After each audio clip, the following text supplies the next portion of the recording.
Okay.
Doug,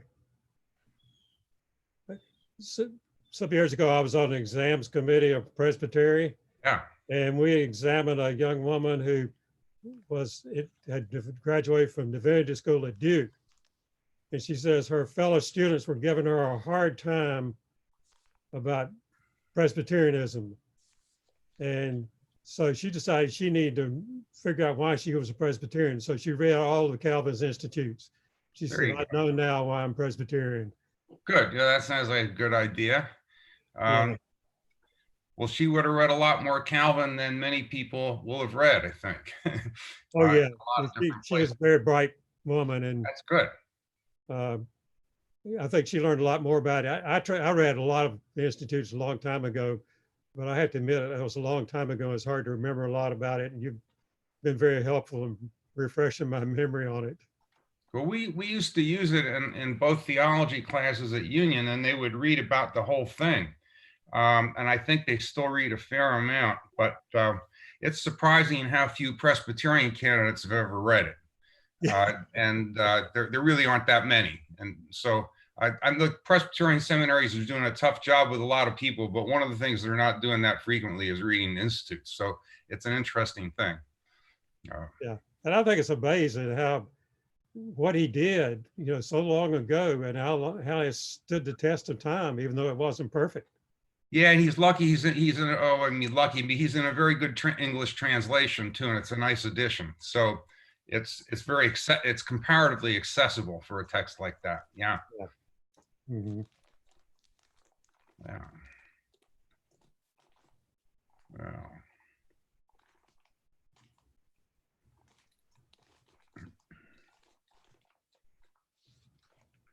Doug. Yeah. Show and tell time. Yeah. From Geneva, the Auditoire de Calvin. Oh, great. Sold by the Church of Scotland for a tidy profit. Well, this is the Scottish Presbyterianism for you, huh? That's right. That's great. That's terrific.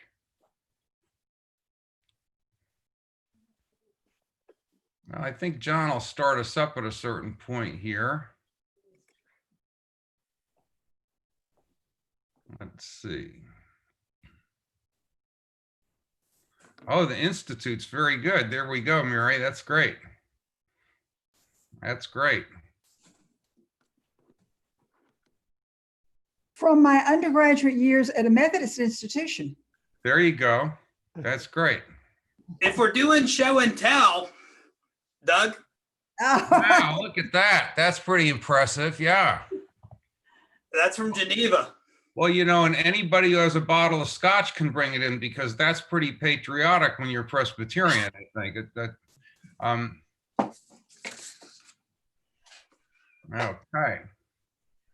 Well, it is 9:46. I know people are still popping in, but we do have a little business to attend to this morning. I'm sure many or all of you have heard about the passing of Tony Saturday in the middle of the night.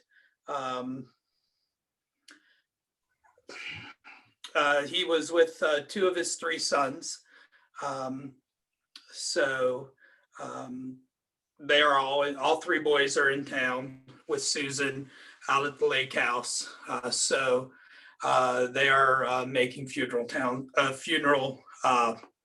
plans for memorial service in the next few weeks. So we'll pray for them in a minute. I think Tony's gift to us and to the class is that we do have a schedule for the rest of the year. I was in touch with Steve Justice earlier in the week, just knowing that Tony was in the hospital, just making sure that he was getting ready for next week, which he was. We do have a year to kind of figure out where we go and who will step up. So we'll see what happens next, but we do have some time. Gwinnett and I and Van Crawford, who is the representative from the class to the Adult Ministries Committee, will be meeting soon, and we will start working on that. Anybody have anything they want to say? John, this is Lacey. I just want to say there's a lovely tribute to Tony on Facebook this morning, written by Carl Plank, if people want to look that up. All right, thank you.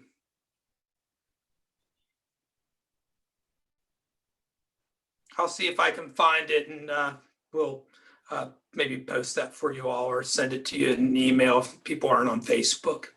That would be nice. Yeah. Let's pray. Good and gracious God, we give you thanks for the life, for the work, for your servant, Tony Abbott, for all the lives he touched at the college, at our church, in this class.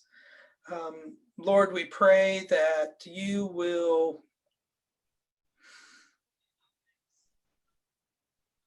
be with his sons, with Susan, that you will ease their pain. Lord, we give you thanks for this day.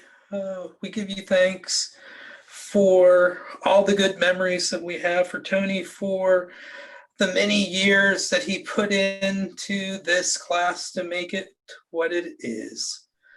Lord, continue to bless us, and we give you thanks for the life and for the witness of Tony. In your name we pray. Amen. Doug? Okay.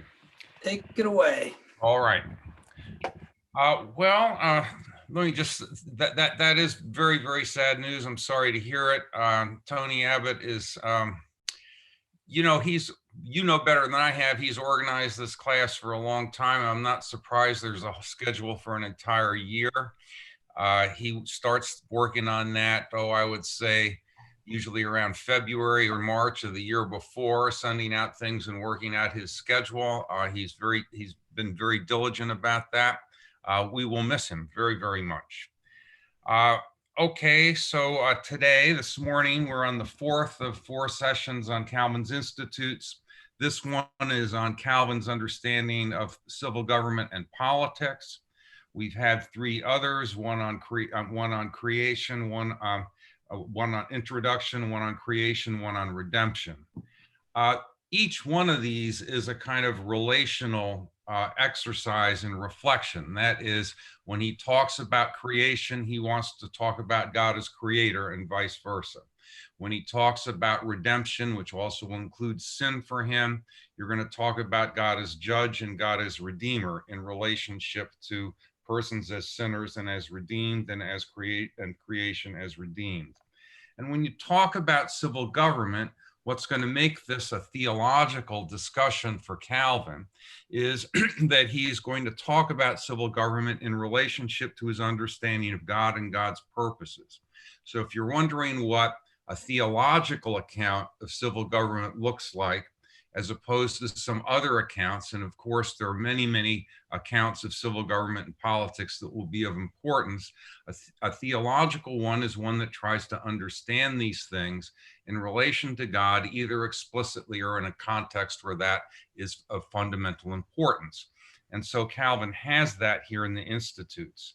He is going to try and understand civil government and politics in relation to God and God's purposes, where the communities to be governed are made up of good but chronically corrupted creatures who also are objects of redeeming grace. So if you want to ask what does civil government have to deal with, and what is civil government a feature of, it is a feature of communities of good but chronically corrupted creatures who are also objects of redeeming grace. That's what's going on here.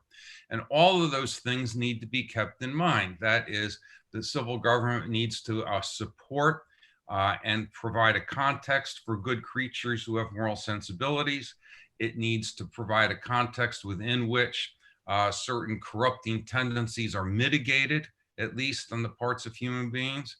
And it needs to provide a context that is open to new possibilities and so forth. So that's the sort of thing that's going on here. The Institutes always contained a chapter on civil government. And one of the reasons it did is because in Calvin's own time, the relationship between church and state, the relationship of piety and politics is kind of up for grabs during the Protestant Reformation. So what's going to happen here, or what is happening in his own time, is that the structures of the Holy Roman Empire are giving way to more modern sort of structures. That is, to city-states in Switzerland and in elsewhere, and to the breaking apart of the Holy Roman Empire with a variety of principalities and also kingdoms. And so that means that the question of civil government is a live question in his time in a way that, it's always an important question, particularly live question in his own time. That's one reason why every edition of the Institutes had a segment on civil government. Another is that his own theology claims that we stand under a twofold government, one that is spiritual and inner, and the other that has to do with civil justice and social morality. But both of those things are important, and both of those are features of God's governance. So that is his position. His position then is that our lives are ordered not only in the church and other sorts of contexts, but by God, but also by God in and through civil government. So you want to understand that he thinks that divine purposes are mediated in part through civil government. Now they're mediated in part through a bunch of other things too, family, all sorts, Little League Baseball if it comes to that, but a whole bunch of different institutions, and you want to keep that in mind. Both civil government and a spiritual government are important, and he wants to avoid, he says at the outset, two extremes. One is what he calls insane, barbarous striving against order, people who don't want to uphold civil order. He's against that. And the other extreme he wants to be against is what he calls the immoderate praise and flattery of princes. He doesn't want to do that. So you've got two things going on. Now, let's just take a moment to talk about Calvin's own experience of different political communities. I think we've pointed out before that he was a French refugee who fled to certain other Protestant city states. So he was in Basel, he was in Strasbourg, and he spent the larger share of his time at Geneva, all of which then were city states. So as a French refugee, he was a Protestant in France. And Protestantism was being persecuted and in difficult shape in relationship to the king in France. So he has a problematic relationship to kingship in France. Just put that that way. In terms of the other cities, the city-states where he fled, these were Protestant places and places where he had a better possibility. For instance, Geneva, where he spent a fair amount of time, was in fact a city-state that was democratic. That means that that citizens, and you had to be a male to be a citizen, male citizens could vote. But Calvin was not a citizen at Geneva until 1559.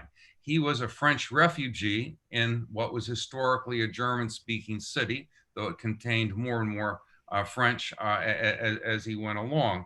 So he was in Geneva from 1536 to 1538.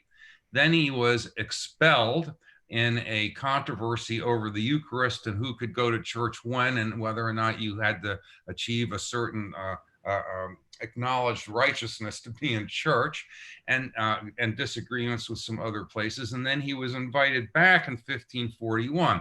So his longest period of time in one place was 1541 to 1559, at least as an adult. He's in Geneva. Now, Geneva is a democratic city-state, meaning that its male citizens can vote for syndics on a city council. It has its own army, and it has gained its independence from the Duke of Savoy by sending its armies out to defeat the Duke's armies. Now, that apparently wasn't the most difficult thing in the world to do. I mean, I'm sure it was a strenuous effort, but the Duke of Savoy's hold over Swiss city-states was not optimal.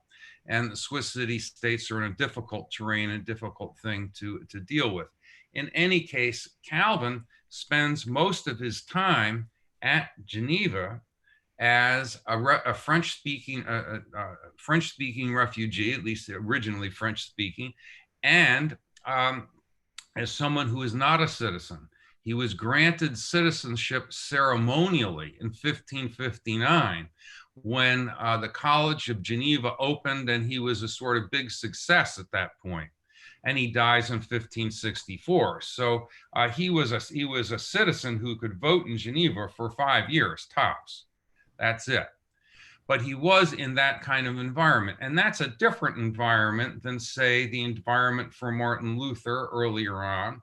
And it's a different environment than, say, if you go back further than for Thomas Aquinas. So Calvin's understandings of civil government are influenced, at least in part, by his experience of independent city-states where there are people who vote for syndics and for town councils. And that's one of the things you want to keep in mind. He is also, as we pointed out before, a humanist, and the humanists in general are for more participatory forms of government in some of those locations, and had been for some time in city-states and by universities. So that's the character you're dealing with here. Okay, so there are these two related aspects of the way God governs the world, and the two of them are not antithetical. That is, God's governance, God's spiritual governance, and God's governance mediated in and through civil government. Although Calvin says, quote, certain fanatics think they are opposed. Now, he rewrote this section a number of different times. So what he means by certain fanatics are primarily, though not exclusively, a man named Peter Riedemann, who wrote an account of our religion and our faith, who was a Hutterite. Now, Hutterites are sort of like Mennonites, but a little more radical than Mennonites, more like Amish in a way. And there are a number in Canada still. They were in the Dakotas, and they left this country during the First World War because the U.S. would not recognize their conscientious objection to fighting in war. So the Hutterites Peter Riedemann had a certain picture of civil government. Calvin describes it this way, that some think it beneath our excellence to be occupied with worldly cares, quote unquote, once we are transported to God's kingdom. The idea being then that once you are loyal to God and transported to God's kingdom, your participation in civil government is limited or qualified, in some significant ways. There's some things that you don't really participate in the same way. Now, what would that mean for Peter Riedemann? Explicitly, it would mean for Peter Riedemann that you cannot be a Christian and a prince, that you have to choose eventually whether or not you want to wield the sword and or be a true Christian believer. You can't be both at the same time. Predominantly 20th century Mennonite theologian John Howard Yoder would ask the question rhetorically: could you be a Christian and a prince? Yes, but not for long. You have to decide, right? This sort of thing. Okay, so there was that kind of a thing. Could you be a Christian and a soldier? The answer to that question is no, of course. I mean, if you're going to be a pacifist disciple of Jesus Christ, that's out. For the same reason, that is, in both cases, you're wielding coercive and violent power. Could you be a Christian and be involved in civil courts of law? No, because the civil courts of law also wield coercive power, and you are supposed to settle your disputes in an alternative way, which is outlined in the epistles of the New Testament. So there is a kind of position there. Could you be a Christian and work in places that sewed military uniforms? No. I mean, you get a somewhat consistent picture here. Can you pay taxes? Yes, but not those taxes that go to pay for war, which he claimed were distinguished. And there was a way to claim that they were distinguished at that time, because, you know, when some princes would go to war, they had to raise extra funds to go, and they raised the taxes immediately then and had certain ways of doing it. So all those questions work out that way. If it comes to that, could you be a Christian and a lawyer? And the answer to that is no also for Peter Riedemann, because you're participating in civil courts. Now, Calvin thinks this is a wrong turn. So he is not going to keep up that kind of a position. What he wants to claim is, yes, there are two aspects of divine governance in the world. They're not identical, but they are not antithetical. And you need to understand how they both are operating, and they have overlap, and you participate in both. So Calvin is for a kind of participation in civil society. It's not an uncritical participation, but it's not limited in the way that Peter Riedemann's understanding of it is. Okay, so he wants to say then that the function of civil government is really important. I've got a quote there on Roman numeral 2, section B. It's not less than that of bread, water, sun, and air. Indeed, its place of honor is far more excellent. So this is a positive review of the importance of civil government here. He wants to say it provides that a public manifestation of religion may exist among Christians, and that humanity may be maintained among men. He has a couple of different ways of saying that at different times. Sometimes he calls Christianity true religion. So in true religion, in any case, civil government is supposed to provide for the exercise of Christianity and or true religion. And it's also supposed to maintain humanity among persons, meaning that the society needs to be humane, and he will spell out some of what he means by that. It needs to be just, and it needs to be something that holds people together in a recognizably helpful common enterprise. So he's going to talk about those things. Now, this position will alter over time in Reformed tradition, and by this time, there are not too many Reformed theologians left, but I'm sure there must be one somewhere who thinks that the function of civil government is simply to maintain a place for Christianity. What this will morph into, through people like Roger Williams and others, for whom you can be genuinely thankful as Reformed thinkers, is it's going to morph into the civil government is going to retain a place for freedom of religious expression and genuine religious expression, and also, quote, humanity amongst persons. That's how this is going to work out, more or less. In any case, then, he wants to say that that's what the functions of civil government are. He explores three basic topics when he talks about civil government. That is the magistrates, that is people who govern and can be elected to govern, people who govern, the laws, and the people. And we'll just run through those, and then we can go ahead and discuss whatever it is about Calvin you prefer. The magistrates, that is, people who govern, occupy a function ordained by God. And that function is to serve God in public office. That's what they're supposed to do. Civil authority then is a lawful calling, but it is also, quote, by far the most honorable of all callings in the whole life of mortal men. Now you see why there aren't so many Mennonite politicians, and there are plenty of Presbyterian ones, or at least ones that claim to be Presbyterian. That is what you have then is, it's a good thing to participate in civil government. This is a legitimate calling. As a legitimate calling, it is service of God, and there are certain standards for the thing. So that's an important matter for him. So then he has a sentence, it's a couple sentences, one sentence worth quoting. If they remember that they are vicars of God, and you see that's a strong statement. It's like being a minister practically. If they remember that they are vicars of God, they should watch with all care, earnestness, and diligence to represent in themselves to men some image of divine providence, protection, goodness, benevolence, and justice. If not, they insult God. So he's got here a basis for two things when he talks about the function of the magistrate being ordained by God. One thing it provides a basis for is the respect that is due to those who govern and the important function that they furnish. And another foundation that's laid here is the foundation for claiming that the administration of civil affairs should be moral, just, and benevolent. So two things are going on there, not just one. It's not simply a matter of obedience, and it's not simply a matter of moral foundation. It's both going on from what he, in his understanding of it. Magistrates then, according to Calvin, can wield coercive power. This is a difference from Riedemann and the Hutterites. They can do that.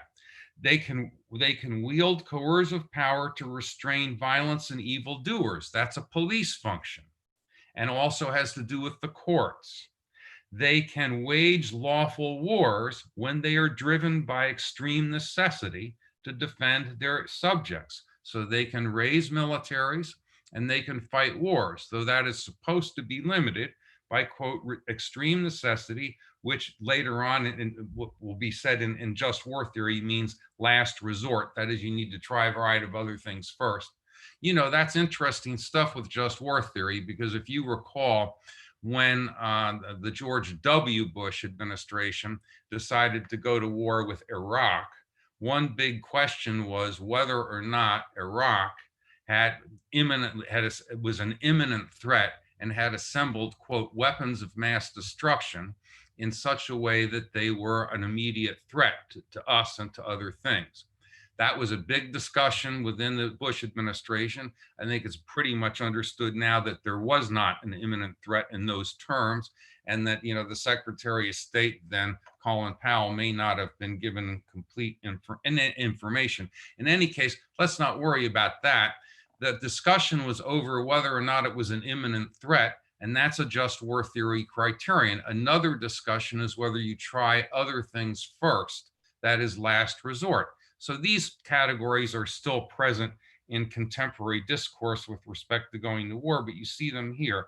Magistrates can wield coercive power to restrain violence and evildoers. They can raise armies and wage lawful wars when driven by extreme necessity, and they may also levy taxes. And of course, you want to understand that the levying taxes that's not a voluntary exercise of government. Right? Government is not asking you whether you feel like paying taxes. Government is requiring you to pay taxes. And so the levying of taxes is an exercise of coercive power. Huh? Everyone knows that, I think. And you just want to keep that on April 15th, or whatever day of the year, the way American politics are going now, it'll be this time. The government does not call you up and ask you if you would like to pay taxes. You have to pay taxes. So this is exercise of coercive power.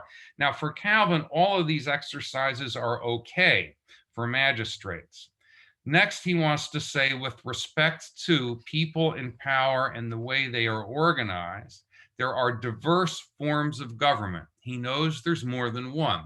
Now, of course, he's going to work with classical alternatives here: monarchy, aristocracy, and democracy, ones that he gets out of earlier philosophical conversations. He's going to say that which one that a particular nation enacts depends much on circumstances. So he does understand that you don't just impose a preferred understanding of government universally tomorrow morning at 9 o'clock. There are historical circumstances. Not every place is going to be the same, and not every place is going to be just like you or me. There are historical circumstances. Nevertheless, he does want to say that there is a preferred form. The preferred form is what he prefers aristocracy compounded by democracy. It excels the others. Now, aristocracy compounded by democracy for him means what you and I would call a representative democracy. That is, the aristocracy in this country would be the elected officials, Senate, House of Representatives, and all that. And, they're aristocratic in more ways than one, but let's not get into that now. In any case, they are a ruling aristocracy, and they are elected by a larger group, which is a democracy. He prefers that form. He thinks that's the best one. Now, why does he think it's the best one? Well, he gives you a reason here. It far excels the others. We're now to point 3C here, because, quote, men's fault or failing cause it to be safer and more bearable for a number to exercise government, so that they may teach and admonish one another, and if one asserts himself unfairly, there may be a number of censors to restrain his willfulness. He wants to claim that kings rarely know and rarely keep their own interests agreeable to justice. That's one. And the other thing is that kings rarely are sufficiently prudent. They don't know how much is enough. So if you give all the power to one person, what you risk is, one, they are going to confuse their own interests with justice, and two, they are going to pursue certain interests and certain objectives imprudently. That's what you're trying to avoid here. So this goes straight back to a doctrine of sin. Sin is radical and universal. None is righteous, no, not one. All fall short of the kingdom and its glory. And this means there is no such thing as an entirely righteous human being. While we're on the topic, then, this means there is no such thing as an entirely righteous politician, since they are humans. Now, if that is the case, you have to look out. You have to check and balance the way they exercise power and pursue interests on two counts. One is with respect to justice, the other is with respect to prudence. And this is why it's better to have a number exercise government so they can admonish one another. They can give each other a hard time. So what you're seeing here is a kind of foundation for checks and balances in government in a representative democratic setup. Now, we want to recall that in Geneva, he has something kind of like that, right? Not entirely. He has a large council and a small council, and they have different responsibilities, and they operate in relationship to a variety of different things. But he is now setting out what he thinks is appropriate in that regard. And you can see that he's not saying that you can't have a king or a prince. In fact, he is going to write nice notes to kings and princes when he wants them to do things that he thinks are favorable and things of that sort. But he also thinks this is a better form. Okay, so that's the first part. That's the magistrate. That's a question of who is in power and how they are organized in civil government. The next division then has to do with the laws. What does he want to say about the laws? Civil laws are also diverse. They are not the same in every place. They should, however, always be in conformity to that perpetual rule of love, as he puts it, so that their purpose equals just and humane community. That is the broad common purpose, he thinks, of the laws. You're not supposed to enact a bunch of laws whose purpose it is to, I don't know, be unjust and inhumane. That's a bad idea. Now, which laws should you enact? Which ones are going to be just and humane and support a just and humane community? That will depend, again, he thinks, in part on circumstances. So this is a late medieval guy, but he does understand that history is real. In fact, if we were reading Thomas Aquinas, we would find out that Thomas Aquinas, to an extent, understands history is real, and sometimes understands that better than some contemporary politicians. So, you know, the throwaway line that just because you were there hundreds of years ago, you didn't understand history, and people understand history now, one foot on a banana peel. It is true that some people earlier on didn't have the same understanding of historical particularity and diversity that we have now. But let's not flatter ourselves. We don't always come up with the greatest understandings of that either, and they are not without some understanding of it. So he does want to say that laws vary with circumstances. This goes then to the question of constitutions, which is on the top of the second side of the page that you have there. And again, he wants to say that constitutions vary with conditions. Nevertheless, they should all be founded on what he calls a natural sense of equity or fairness.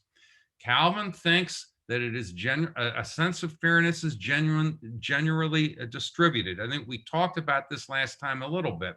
One illustration of that would be the golden rule, which is an articulation of a general sense of fairness. What you do to others is the same as you should want to have done to yourself. This is a general rule of thumb or a consistency. It's not a complete rule of fairness, because suppose you are interested in having untoward things done to yourself. Now you see what's going to happen to the golden rule. It's going to break down. You're going to do untoward things to other people. So he knows that too. And so do a number of people who talked about the golden rule. So golden rule is good. It's like a rule of thumb that I learned in Boy Scouts. You know, you're trying to estimate the height of a tree. You get your thumb out there, and there's a way to do it, but it's not precise, right? Okay, so we do get that. This is a rule of thumb. They're supposed to be based in the natural sense of equity. The natural sense of equity is something that Calvin thinks of as natural law, and he's willing to call it that. Natural law for Calvin is that your sense of it is somewhat corrupted. We talked about that last time too. People have a sense of equity or justice. They're pretty good in general cases about that. They're not so great when they apply it to their own interests and their own cases. So there are ways in which this sense of equity can be corrupted. But in fact, constitutions are supposed to be based in it. So you want to note here that constitutions vary, but that laws do have, according to Calvin, a moral reference beyond themselves, a moral reference to some other things, to a sense of justice and fairness. We're going to see in some years ago in our own time, people talk about questions of civil disobedience and whether or not laws are just. And that discussion, in fact, can take place within a Calvinist and Reformed framework, in part because constitutions and laws are supposed to refer to senses of equity and fairness beyond themselves. Okay, so that's another big point there. What does he mean about constitutions can vary generally? And there's a question of a general sense of equity. It's a cheap illustration I use a lot of time. Okay, so we have do not steal as a feature of the moral law, right? You're not supposed to do that. You're not supposed to extort funds. You're not supposed, all that kind of stuff. But no insider trading is a law that you can only have, as a rule, you can only have if you have financial markets of a certain sort. So if you go to ancient Israel, there's no law about no insider trading, okay? Because there's no market. And that's going to be the case. So the way that a constitution works out is in part a question of the circumstances. And not all circumstances are alike. And you can talk about, for instance, the emergence of markets. I know a lot of Americans think that financial markets are so natural that they've always been present in the same form, but that's simply historically untrue. So we're going to have a variation of things there. Okay, so in general, it's unjust to steal, and it's unjust, right? But we don't say that every constitution needs to have a rule against insider trading, because some societies don't have any trading setup for which that would be relevant. Okay, Christians then, he wants to say, a next point with respect to the laws, Christians may use civil government, judicial process, and so forth, but they're supposed to avoid a litigious spirit. Okay, now you know why there are plenty of Presbyterian lawyers and there are almost no Mennonite lawyers. And he just staring you right in the face. This guy thinks civil government and participation in civil government's a good thing. There's no higher calling. He also thinks that you can avail yourself of the courts, but you're not supposed to have a litigious spirit. So the way is open for people to be Presbyterians and Congress people, and the way is open for Presbyterians to be lawyers. And there are, of course, plenty of Presbyterian lawyers. That finishes up then his section on the laws. So we go to magistrates and then laws. And now we go to the third section on the people. The first duty of the people, says Calvin, is obedience toward their magistrates. And he cites Romans 13 at that point. So you're supposed to be obedient to persons in positions of political power. If amendment is needed, or if you need to change something, you're not supposed to raise a tumult, but you're supposed to commit the matter to the magistrate. Now, again, he's thinking of this in a preferred setup where you have a system of aristocracy compounded by democracy. So there is a point at which you can vote, but you're supposed to commit the matters to the magistrate. He also thinks that a wicked ruler can be a judgment of God. His example is Nebuchadnezzar and Babylon. So you could be carried into exile, and it could be your lot and your duty at a certain point to obey Nebuchadnezzar. He thinks that's the case. Okay, so the first duty is obedience. Nevertheless, there's some other things said here in this last chapter of the Institutes. God may still intervene, and there are two basic ways mentioned initially in which God can intervene, and then there is a regular sort of process within civil government that can also lead to certain things. God may still intervene first by raising up what Calvin calls open avengers from among his servants, open avengers, and arming them to punish wicked governments. So God can raise up open avengers and arm them to punish wicked governments. And these open avengers can be among his servants, and they can know that that's what they're doing.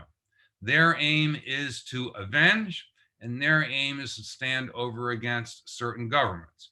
What are his examples? Moses versus Pharaoh's tyranny. That's one. Another is Othniel against the violence of Chuzan, king of Syria, and he's got a couple others in there. They're all biblical examples. So God can raise up someone among God's own servants to punish a wicked government. That is possible. Open avengers. Second, God can also direct the rage of, quote, unwitting agents. What are unwitting agents? Unwitting agents are not morons. Unwitting agents are agents who are supporting God's plan, but they don't know it. They have another agenda. They have other interests involved. And so they support God's plan in an unwitting way. These unwitting agents then can have rage, and they can have other intentions and interests, and they can be directed against certain governments and things in governments. Examples, and he's got more of them than this. The Assyrians tamed the insolence of the Egyptians. The Chaldeans tamed the fierceness of the Assyrians. The Medes and the Persians are over against the arrogance of Babylon. This doesn't mean that the Assyrians think they are doing God's will.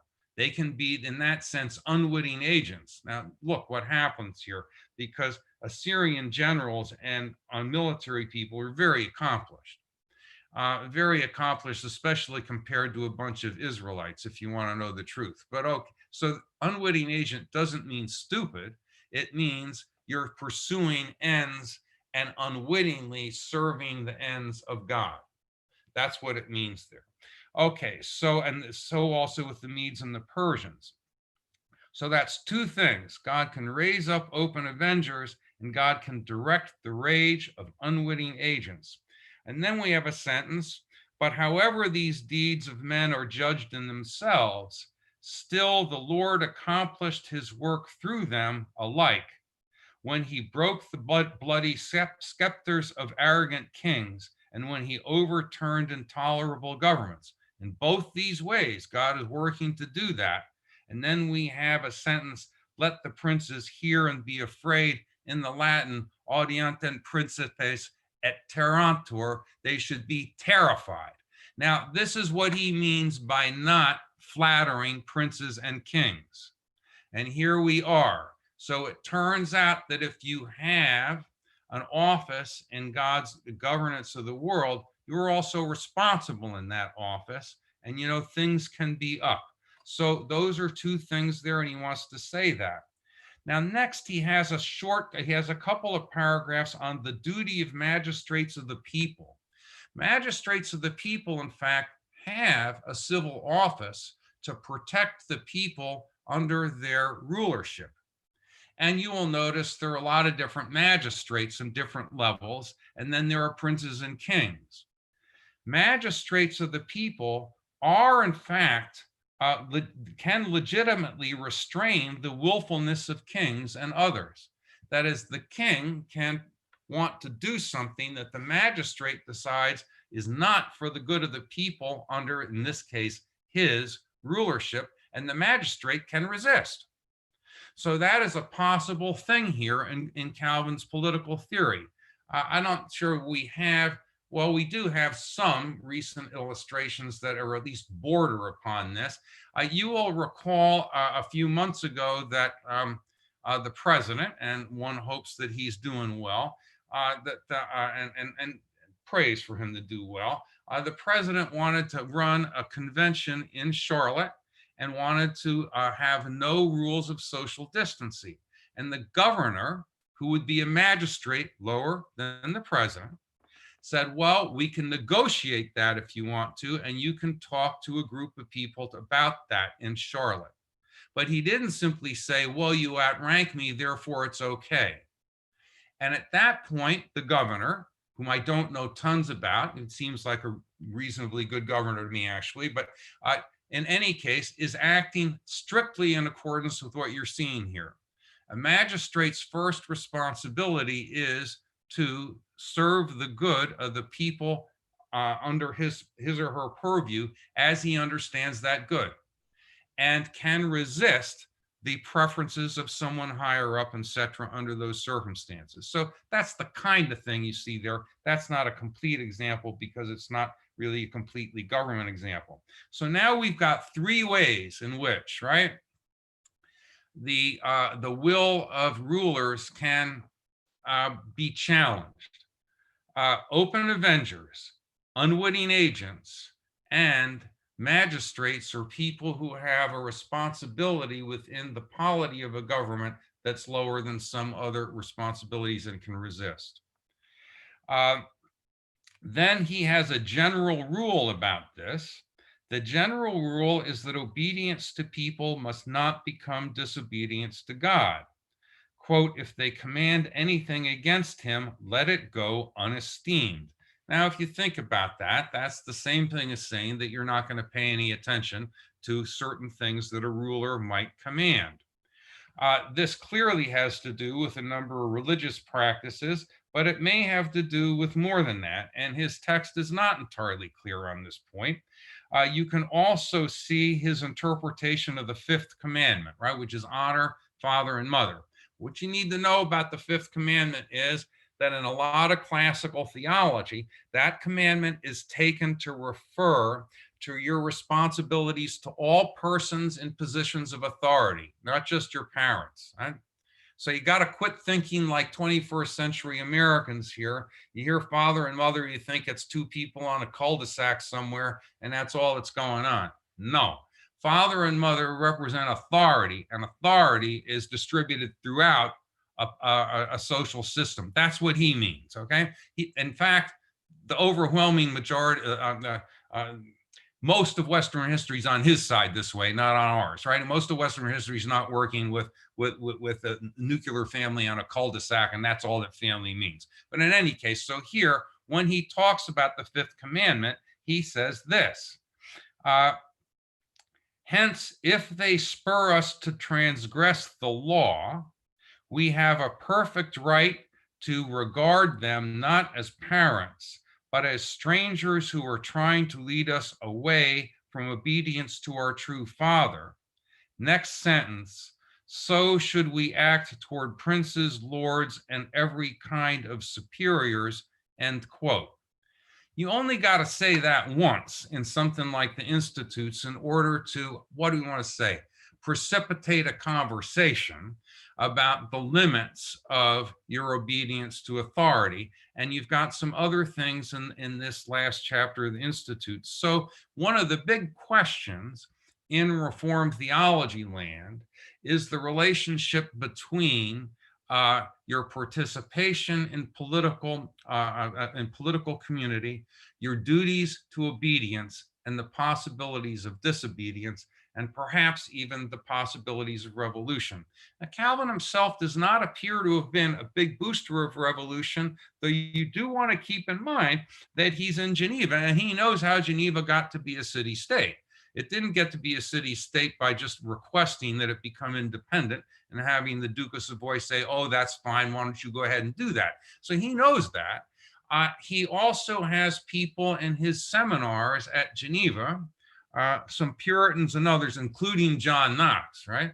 And Richard Goodman and John Knox, both of whom are very much more favorably inclined toward revolution than Calvin is. And they are no doubt representing these positions in these seminars. Unfortunately, they were not able to record those on Zoom back then, so we don't really know what they had to say, but there it is. So we've got questions like that with respect to Calvin and civil government. There are other questions too that come up with respect to Calvin on these matters. But a long story short, on Calvin and civil government, civil government is one of the ways God orders the world. It is an important way that God orders the world. You are supposed to participate in civil society faithfully, critically, and genuinely constructively.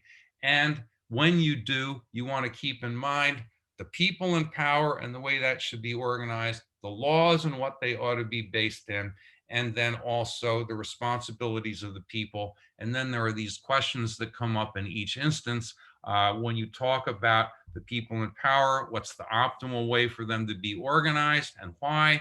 And that goes to the notion of sin and checks and balances. When you talk about the laws, that has to do with what the laws are for and how they might be based in a sense of equity or justice. And when you talk about the people, you want to talk about their obedience, their participation, and it points the limits of their obedience. So that's what goes on here in this tradition for civil government. It's elaborated later by other people in different circumstances, and very often elaborated differently, but usually within the bounds of this general discussion. Okay, so that's enough about him on civil government. We've had a few sessions now on Calvin and the Institutes, and really I think the best thing to do is for us just to talk over whatever you want to talk over about Calvin and Institutes, and it doesn't have to be about civil government either. We should just go ahead and try. Doug, I'll make a comment about Governor Roy Cooper. Yeah. He is a faithful and knowledgeable Presbyterian. Mm-hmm. And when he told President Trump what he told him, I knew he wasn't going to back down for anybody, certainly not the President of the United States. Well, everything that he did more or less fits with this theory of government. It was an interesting thing. Yeah. Yep. I was consulting my institutes again, and I'm really struck by the fact that the total volume I have runs over 1,200 pages, of which 26 pages are devoted to civil government. Right.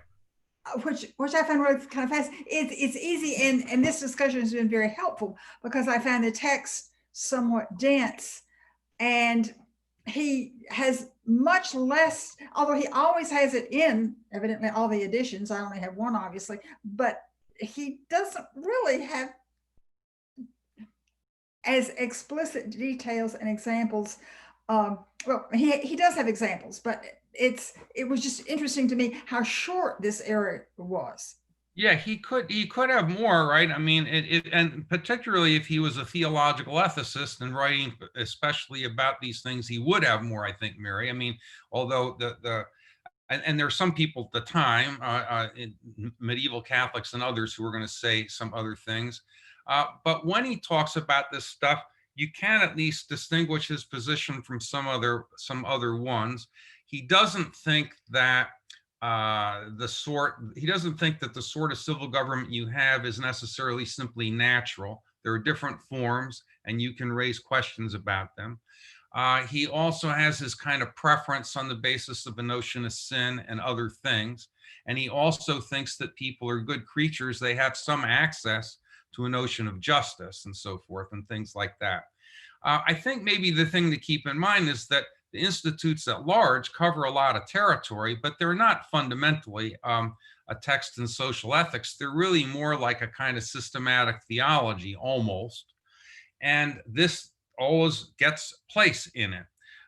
There are other things that are talked about. I mean, he does talk about family in the institutes. He talks about your vocation as a sentry post and things of that sort. There are a couple of throwaway things about business and so forth, but really there's not as sustained a discussion of any of those things as there is of civil government. But most of the time in the institutes, he's trying to figure out what to say about knowledge of God as creator, knowledge of God as redeemer, and how that works for a variety of fundamental commitments. I think you can extend that perspective into a perspective on civil government, family, a whole bunch of things like that. But he doesn't necessarily do all of that. He has started to do that here with this stuff on civil government. There are some other occasional pieces of his where he does some of this. You also have him talking about family in sermons on the 10 Commandments and comments on the 10 Commandments, particularly when he gets to honor father and mother. But again, that he's taking as a general rule for authorities and so forth. So yeah, I mean, two things are right there, Amir. I mean, one is he says a lot more. For instance, there's a lot more in here about sin and original sin than there is in particular about civil government. But civil government really does get a whole chapter. So and it always does. So I suppose you could say two things at once. One, there's a lot more to be said. The chapter is somewhat cryptic, and Reformed thinkers keep writing about it for a good long time. And second, it's always there, and it's more developed than some of the other things. I think that's fair.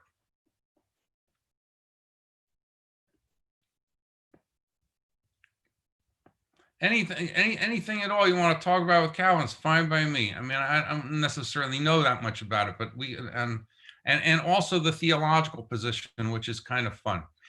It is true that if you're if you're a Presbyterian, you think that you feel peculiar when you're in environments with some other Christian groups. It's because you are peculiar. I mean, and that's true of every Christian group, right? I mean, there's no generic Christianity out there where they all just say the same things and refer to the same sub-traditions. And on the other hand, one of the things that's sort of fun about this is a tolerably accomplished theologian to have near the base of your family tree. This pretty good stuff here.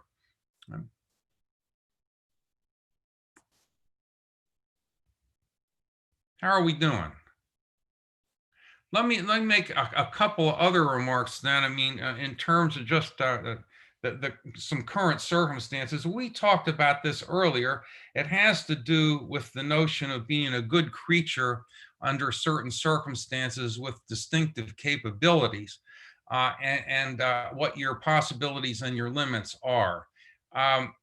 So it turns out for Calvin, if you want to understand human life in the world, technology and capabilities, this comes under the rubric largely of a good creature who has distinctive capacities and also is limited, and there can be corruptions, etc., that enter in, and then there can also be opportunities for renewal and good things. There are a lot of things that can qualify as things that would illustrate human capabilities. People are able, for example, let's take something like agriculture, the great technological advance of the ancient world. Now, agriculture can have untoward side effects and so forth, as we now know, and all that. But the fact that any of us are here pretty much this morning is a testimony to the great accomplishment of agriculture. And the ancient world knows that. That's one of the reasons why when you read in Genesis 2 that Adam is created to till the earth, that he's not created unemployed, right? I mean, it's a text that reflects an agricultural background. The big deal for Adam is he's going to till the earth. And if you think that's a small matter, you just haven't been thinking about the ancient world. That's as big as it gets. Okay, so the people have distinctive capabilities. They can till the earth, they can come up with food, and that is a way to help direct outcomes of things in the world. You have to know certain things about a world in order to do that. You have to know that there are trees with different kinds of seeds in their fruit. You need to know there are different sorts of animals. You need to know that animals and their reproduce in their kinds. If you don't know that, you can't run a farm. And if people never figure that out, you and I are never even here. There's just not enough food to go around. So if you can't figure out that much, we're out. And that's a major accomplishment, right? Agriculture there. But I want you to notice that it works together with features of an environment that people don't control. That animals reproduce in their kinds is not something that Adam or anyone else tilling the ground can control. It's a fact of the creation to which they need to acquiesce, and they need to work with it and so forth. And the same thing that there are plants and so forth with seeds and fruits of their kind, that's a condition to which they need to acquiesce. So you end up with biology starts off largely as a system of classification. And the reason it's a system of classification is you're classifying stuff that you can't control, but you can manipulate if you pay attention to it. All right, so we have that sort of. Now, you got a circumstance in the contemporary world, which is a nice little illustration of the question of creation and so forth, even before you get to questions of justice and injustice. There is a virus. It is a pandemic. It is not something that people can simply control immediately. We do have significant technological and other distinctive abilities to deal with it. We are not able simply to anticipate or control all relevant outcomes about it. It therefore behooves us to pay a little attention to how the thing works and all that sort of stuff, and to act accordingly. Instead of trying to plant our fields randomly with every seed of different kinds and be surprised about what comes up, we need to figure out which seeds are which. And okay, instead of trying to have a plane take off without putting its flaps down and run straight into the airport, we need to make sure we understand the principles of aerodynamics before we take off. This is a basic point about the idea of creation and being a good creature in God's world. You have distinctive capabilities. You can exercise them to great effect. But there are also limits, and the ways in which you exercise those distinctive capabilities need to be cognizant of the limits and the circumstances. And one thing that you can say about the good old contemporary circumstance, for better or worse, surprising or not, is that this turns out to be, incredibly to me, a somewhat controversial point. So you're seeing that in contemporary life, and it doesn't go just to ethics. It does go to ethics, but it goes to something as basic as, what is it to be a good creature with significant capabilities, but also limits in God's world? It's a very fundamental thing. And that's one of the things, maybe, since we're reading Calvin under these circumstances, we should point out, There is a world, you do have to adjust to it occasionally. And that's the way it goes. Well, good to see everybody. I see, John, we're at 10:45 here, and we want to be sure to end up on time.